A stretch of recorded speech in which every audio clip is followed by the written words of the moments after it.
The third tool in your toolbox is going to be possible checks and balances. The idea behind checks and balances is that after the donor or the establisher of the foundation is no longer around, the successor decision makers, whether it's directors or trustees, really call the tune. You had your chance to implement some of these strategies we're talking about, and now it's up to the successor decision makers. It's typically, no one else really has standing, especially depending on what state you're in. The Attorney General may have standing to enforce your charitable wishes or to oversee charitable foundations, but depending on what state you're in, the Attorney General doesn't always have the appetite to do this. So a donor who's really focused on having some element of control over the future of the foundation may want to implement additional checks and balances and not just count on their successor decision makers or perhaps the Attorney General. So this is our one of our attorneys who we work with, right? His favorite phrase is checks and balances, which is the concept that everybody's got to work for somebody else and everybody's work is subject to checks and accountability, right? And in the way that foundations are set up, unlike businesses, who, if you are the manager of a business or the controlling person of a business, you usually have to respond up to either beneficiaries or shareholders, right? You have to talk to the people who actually own the thing.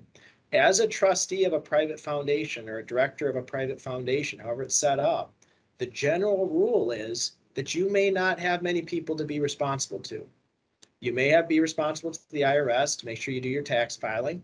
And if the Attorney General catches wind of something really off-putting, then you may have an Attorney General issue, and that has come up increasingly. But otherwise, your successor directors and trustees, officers, in some way are left to their own devices to interpret the mission statement and the donor intent that you've put forth. Now, for those folks who want to give discretion to the directors and trustees, that's really a great thing to hear. If you are saying, no, I do have this specific vision, I want to make sure that it's being enforced or that it's really what happens, then we may need to take another step, right? Then we may need to talk about the different checks and balances. We touched on this a little bit in the last section of this webinar, but one way to do that is by identifying a third party that has removal powers or enforcement powers. So this could be another charitable organization that has a voice on your board or can appoint a seat on your board. It could be an individual like that independent trustee or director that we were talking about. It could be even just someone you name, someone that has rights to distributions. If you name them in your governing documents, they may have more established legal rights. It could also be that you give your existing members or trustees certain powers that to remove and replace to make sure that no one becomes a roadblock on your board. All of these things can serve as checks and balances if you'd like to have more control over the future of your foundation than just leaving it to the discretion of your successor decision makers. Yeah, so we see this a fair amount when people are, they do have a specific vision. This is a trend towards this direction. I would say, we still see most private foundations being set up that there's a successor trustee and that's the person we want to make decisions. However, because of the increasingly focus on donor intent, we do have, essentially when we talk through with clients, we have many people saying, well, but what happens if, right? The what happens if question. So things that we have done, right? We have maybe the charity gets to a point or the charity itself has a representative on the board of directors, or flip side, if it's a organization, a foundation that's going to be making most of its distributions to one particular charity, perhaps there's a family member who sits as trustee, right? And that family member is, they have, at least they're in the room to help make decisions to make sure that our donor is thought of, right? We do have many foundations will say, a number of foundations will say, certain named beneficiaries have rights to distributions. Like in your first example, Emmaline, of specific mission statements, right? If you write it correct, write it one way. If you say the art museum's entitled to 1/3 of the distributions from this entity, they are entitled to that. They're a beneficiary and they have an enforceable legal right. Same thing, you could say that, a charity would have the ability, maybe there's a charity you really like, that charity could have standing. In most foundations, 99% of foundations, no beneficiary, no beneficial charity or charitable group of people had the ability to step into court and to say to the trustees, hey, you should have done it this way. Weren't prudent. You should have made this distribution this way. You could, and I don't see this a ton, but I do see it sometimes when I have a client who's very interested in making sure that there are checks and balances. We could say, X and Y charity would have the ability to, essentially enforce whatever mission statement or whatever distribution standard or something else, right? That we would want to give them the ability to kind of come in and say, hey, you have to do this correctly, trustees, right? And then we also have organizations, again, not terribly common, but when people are interested in this, going down this road of being focused on, making sure that there's checks and balances and making sure that their mission statement and their vision is being followed, we do have, situations where we'd have one member with the ability to remove and replace, or other trustees who have the ability to remove and replace if a trustee is not being cooperative, or if there's this view that, one trustee has went off and decided that they're not going to play nice, or that the other trustees see them as not being fulfilling the donor's intent. One other thing we see is actually a donor attaching his charitable entity to a community foundation. The benefits of this is that he can still achieve his charitable goals while also having the community foundation, which is, an established charitable entity already, serve as a check. So the donor can support his charitable causes. He can even have his family involved. This doesn't cut off that possibility, but the community foundation will have legal rights, as Jason touched on in the slide before. As a third-party charity, it can have legal rights to step into court and enforce the donor intent. And the community foundation can also act as a barrier to potential challenges and can enforce certain administrative standards, just making sure that the foundation is, checking it. So, so many times we started this conversation with supporting organizations in which there's a tax reason for doing it, and there is. So contributions of appreciated, closely held businesses to supporting organizations are, you can take a deduction equal to fair market value. Typically, that deduction is limited to basis when you give to a private foundation. That's not the point of this seminar. We start with that discussion, but I've seen so many clients who said, wait a minute, I really like that idea. I like the idea that my family is going to get to make decisions. And this is also the way a donor advised fund works. Family can be involved providing advisory, being an advisor if it's a donor advised fund, or maybe a co-trustee, or on the board of directors if it's a supporting organization, which is an actual separate entity. But they know that the community foundation or whatever charity they're selecting, or charities that they're selecting, will always be that guide star about where things will end up, right?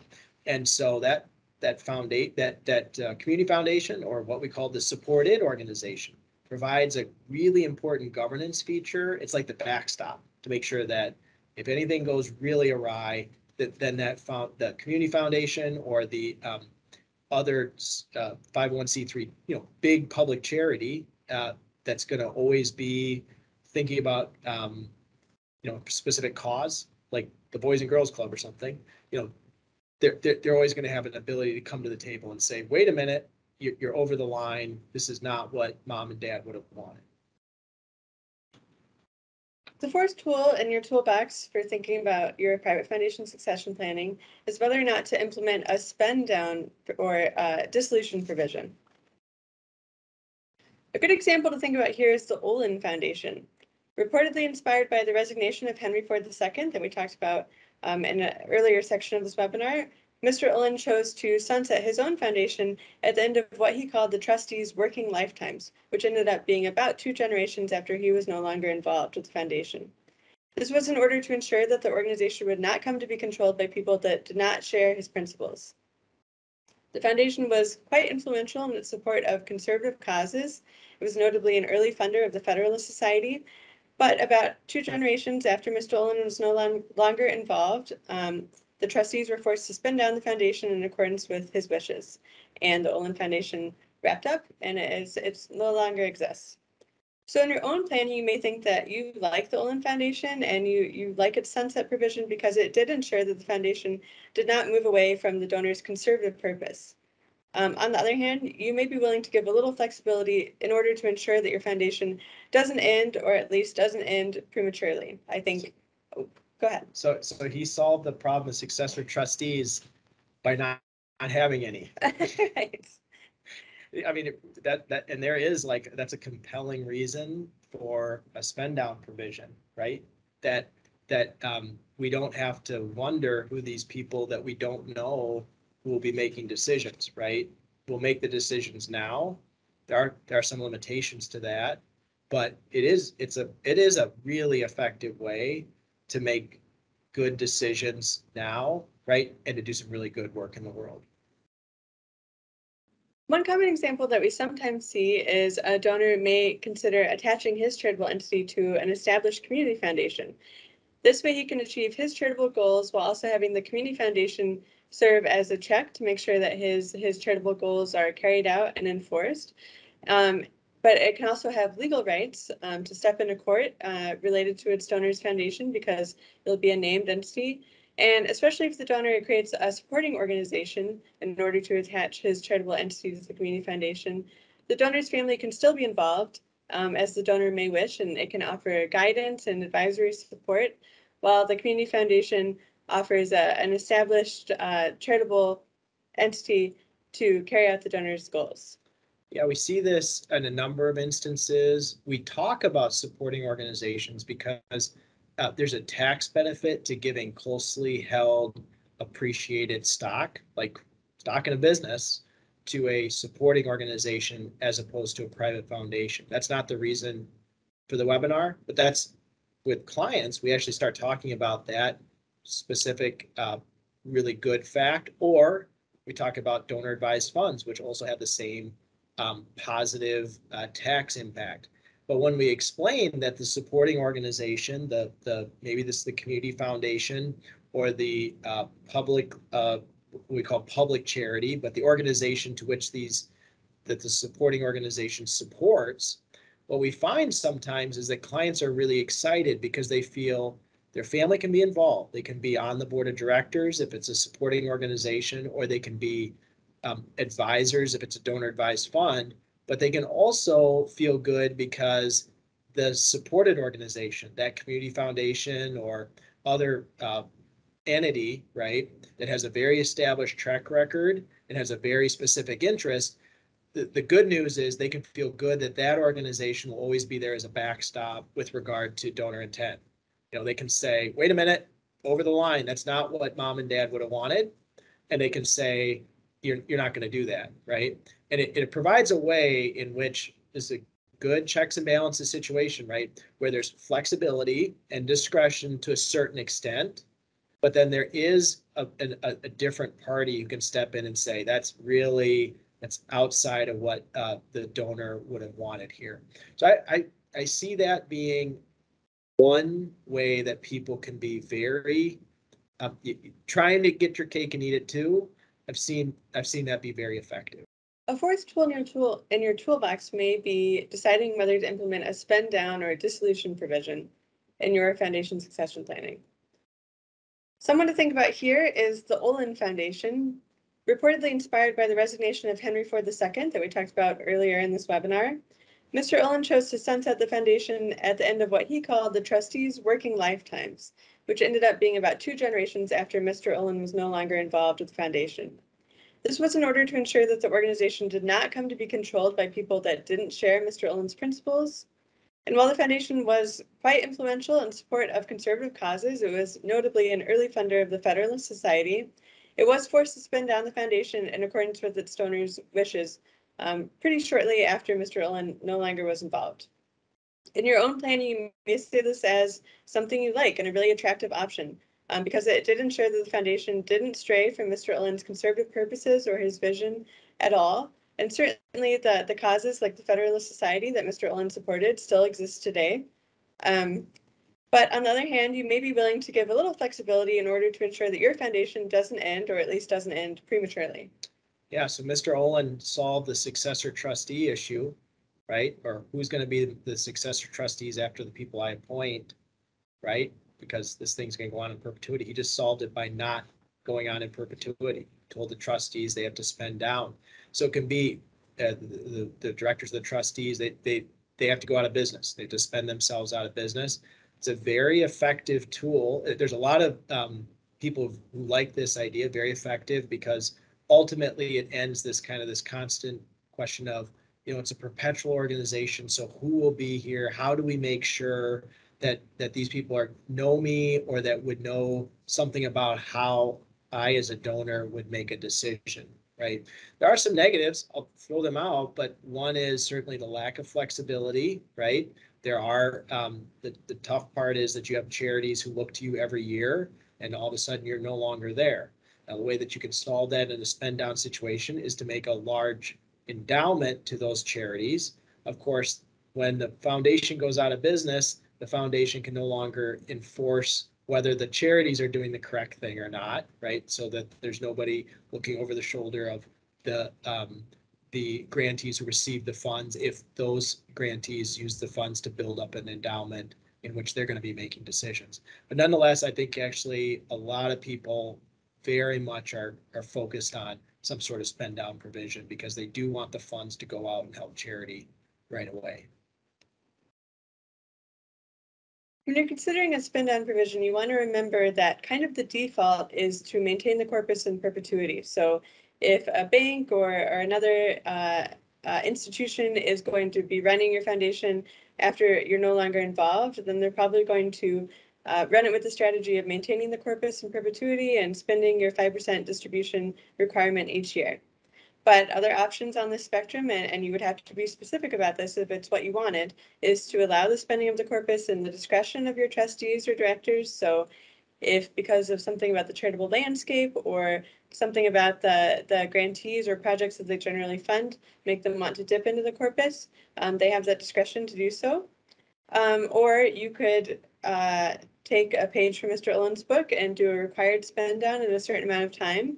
So your foundation will do its charitable good in a certain amount of time, and then it'll be done. Yeah, I would say if you said, what if I got the default document, how is it done, right? And if you got the default document, I'd say most of the time it's that the board of directors or trustees have the ability, but not the requirement, to spend down the corpus. So it's basically almost always totally discretionary. It's going to be the majority of the trustees or board of directors, unless there's a different provision in the governing documents, they're going to make that decision. I'd say so many times I've been in meetings and people have asked me, well, could we spend more than 5%? The 5% it's a floor. It is not a roof, right? It is not a limiter. And in fact, there's nothing that says you can't spend more. And in fact, many foundations do. As Emmaline points out, if you kind of say, all right, I'm going to have there will be a strong attachment. I've seen this in foundations. There's a strong attachment in administering foundations when, even though there's a discretionary spending at corpus, there's a strong pull and attraction to saying, we're going to be around in perpetuity. We'll spend our 5%. Hopefully we can get investment return at 5% plus the amount to make sure that we're growing with inflation, so that the foundation will be around for quite a bit of time. And I'd say, so to counteract that, I'd almost say like a default, just how people administer things, right?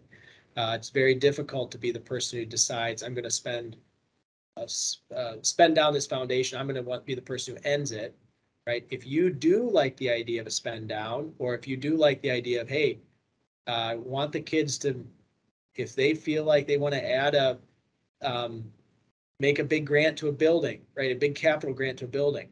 I would recommend that you go ahead and actually put that in either a letter to the successor trustees or put it in the document, because there's just this, it's just the default of how people would operate, right?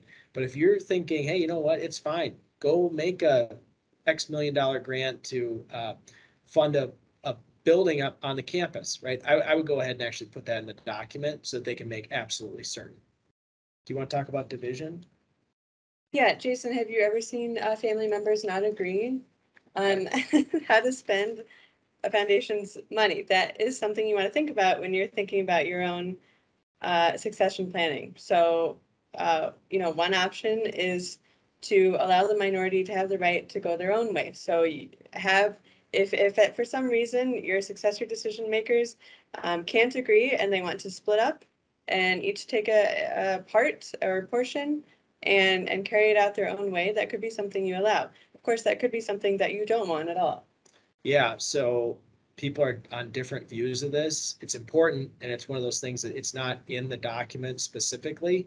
Most of the time, the documents do not have this provision. They leave it up to the trustees who, if unless there's another provision, are typically going to decide by the majority vote. So if you got someone who is saying, I don't like what you guys are doing, I'm going to take this money and do something the opposite, that person's not going to be able to do that unless you say in the document that I've got 4 kids and each child could decide to leave. So in some families, that's very important and it does avoid disagreements, right? Or you may say, no, the whole point of this operation, and I like the checks and balances between the kids. So if they can't all agree on something, it probably shouldn't be funded, right? So I have clients who say that as well. It's just something to consider because when we administer these things, that is to say our mom and dad are gone, or the older generation is gone, when we administer these things, I'd say this comes up a fair amount of can we divide the foundation? By the way, the default is the majority can divide, right? But you could say, please don't divide, right? And don't essentially tell even the majority that they can't do it or that it requires everybody's consent to do so. So you could play around with that provision, but we do have a fair amount of people who solve a family problem by dividing the foundation into separate foundations. That is allowable, and we do see that from time to time. The last consideration that you're going to want to think about when you're thinking about foundation succession planning is enhancing flexibility. This means how much do you want your successor decision makers to be able to adapt and to be able to change, and how might you think the tradable landscape will change after you're no longer around?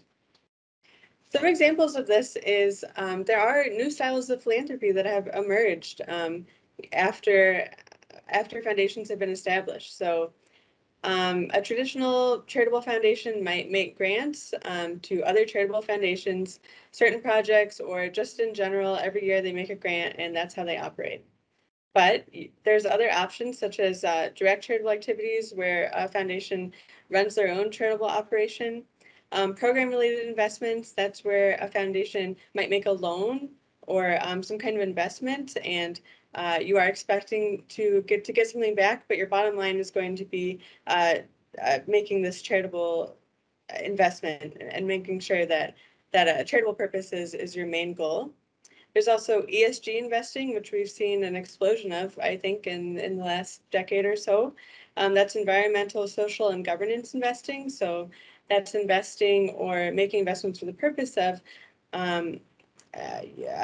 other charitable organizations or even non-charitable organizations that have, for example, diverse boards or green energy plans or other environmental, social, or governance aspects that you find positive and that you want to encourage. So if you want your future decision makers to be able to kind of use these new styles of philanthropy, you may want to put in your documents this kind of flexibility. Otherwise, they may be restricted because of documents that were written generations ago. Yeah, there's just some default rules and you look at older documents, and everybody's guilty of it, right? It's just carrying over from what was done. And there's some default rules like the prudent investor rule requiring diversification and that sort of thing, where it's not a huge issue, but I think everybody in the community in this area really wants to take a good look at, are we making sure that we're giving our donors the ability to do things that are really creative? Like on the list there, we should also include mission related investments, right? But these are all things that are not just giving money to a charity each year, but instead, using the corpus, right? Investing it in a particular way that reflects our values, or making an investment in something that, mission related investment or program related investment, making an investment in something that is unlikely to be successful. Like I've seen this with foundations making investment in particular kinds of drugs. But if that drug is successful, or it may come that drug actually solves the disease or the issue, right? And even if it wasn't financially successful, the foundation would find, wow, that was our primary purpose. We actually did what we were supposed to do. So we've given some thought to this. We will have to give some more thought to this as the people in philanthropy become more, frankly, become more creative. But there is just this need to be, we have some clients who are very interested in making sure that they are on the cutting edge, doing the things that are a little bit more creative with how foundations can operate. One foundation that's a good example of this is the Bill and Melinda Gates Foundation. And of course, the Gates Foundation has the benefit that its donors are still around and can adapt to these cutting edge styles of philanthropy. But for example, the Gates Foundation has a special arm called the Strategic Investment Fund that's focused on making program related investments, which is an investment that's made for the primary purpose of charity as opposed to the generation of investment income, which the IRS has carved out as allowable for foundations to do. So currently, this strategic investment fund has $2.5 billion directed toward these program-related investments, and this has allowed the Gates Foundation to engage with private sector innovation while still pursuing their charitable goals as their primary purpose. So the Gates Foundation specifically does a lot of health-related investments. They do a lot of tech-related investments globally, and this gives the foundation more flexibility to accomplish its charitable purposes than it would have if it was just restricted to strictly grant making. Yeah, I would say here, most foundations, their language is going to allow them to do this, but there's a way to make sure that it happens. But if I was a donor and I was very interested, they went through this entire presentation, they said, but I really want this, I have this vision of like really focused on biotech, and I really like the idea of a program related investment. I want you to do that. I would be focused on putting that in my document, at least in the mission statement, because by default, the easiest thing is it's not easy to do that. It takes some work and some expertise and experience and that sort of thing, right? Give your successor trustees or directors a push, right? Put it in the document. And then I think what you also want to do is think about, if that's what you want your foundation to do, think about the people who need to be on the board, who could make that happen, right? And who are going to be okay making biotech investments. That's only a certain portion of us, right? And who have the expertise to do that, and frankly would be interested in doing that, right? To overcome just inertia. That would be a good example of how, you could kind of put all these tools together as you think through what you want to do with your foundation. All right, well, that's it for our presentation today. I hope you've enjoyed it. Emmaline and I are always happy to talk to anybody, especially if you're doing something interesting, or if you do have questions or issues that come up with your family or your foundation. So we thank you, everybody, for listening, and we'll see you soon. Bye-bye.